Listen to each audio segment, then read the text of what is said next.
Hey guys, DRG Vinyl here. As you can see, it has some custom pop vinyls in front of me. This time it's focusing on the dark versions of Sonic, Shadow, and Eggman from Archie Silver the Hedgehog's future.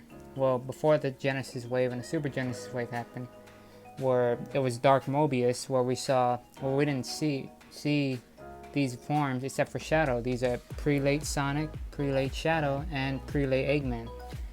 In the comic, you can see pre-late Shadow along with Amy, Tails, Rouge, the Chaotix, Big the Cat, etc., etc. But you never did see Sonic or Dr. Eggman as a pre-late version of themselves. We just saw their corpse. And yes, there is. And in that future, it's ruled by someone known as Interjack, which is, spoiler alert, is Knuckles the Echidna of the Dark Mobius. It's kind of complicated. Just you can read the storyline about it in Sonic Universe, starting with issue number 25, where it focuses on Silver's future, what his future looks like, at least at that time. But that's beside the point. I'm just gonna go ahead and get into these. Now the prelates don't have noses and also have some other reflection on them, but I left the noses as is because it kind of would look weird without it, honestly. And it's just a custom. It's not meant to look too serious, like too real. But yeah, prelate Sonic doesn't make an appearance. You just see his corpse. So I guess this is what he will look like based on some fan art I've seen of him. I do like how it looks overall.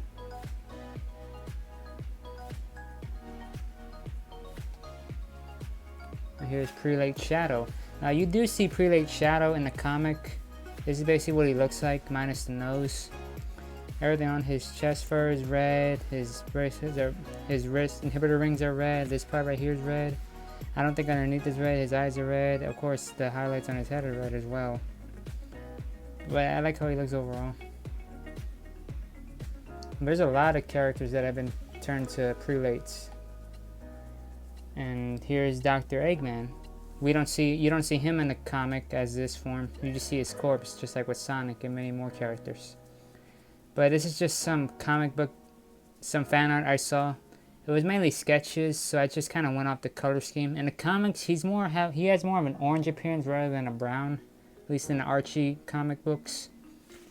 So I went with orange for what I thought would, be orange, at least on his uniform. I could have did a lot more, but it would have been, too much bright colors, I guess.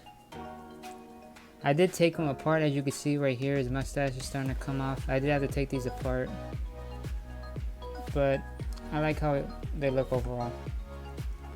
So now I'm going to show you the paints that I used to make these. For a prelate Sonic, you can use sterling silver with the Chaos Armor on top, or gunmetal gray for the body. Doesn't really matter, either one. I also use black for the inner ears, and that's pretty much it. I didn't paint the ring because I didn't really want to, and I didn't cut it off because it didn't look right. I also used bright blue for his eyes, his stomach, and his shoelaces and buckle. For prelate Shadow, I just use the same thing, sterling silver and gunmetal gray for the whole body. Black for the inner ears. And let's see, where's bright red? I use bright red for the whole body, the highlights, the eyes, the inhibitor rings on his wrist and ankle. And this part right here, which was pretty tricky, trying to, make a little bit straight, at least to me. And for prelate Eggman, I just, of course, use sterling silver, or you can use gunmetal gray for the whole body. Now with the orange, I went with jack-o'-lantern, but you can go with pumpkin orange if you want to. But I use jack-o'-lantern for his mustache, glasses, and his buttons on all over his outfit. So guys, that's my look at prelate Sonic, prelate Shadow, and prelate Eggman. Hope you guys enjoyed the video. If you did, don't forget to like, comment, and subscribe for more. Bye.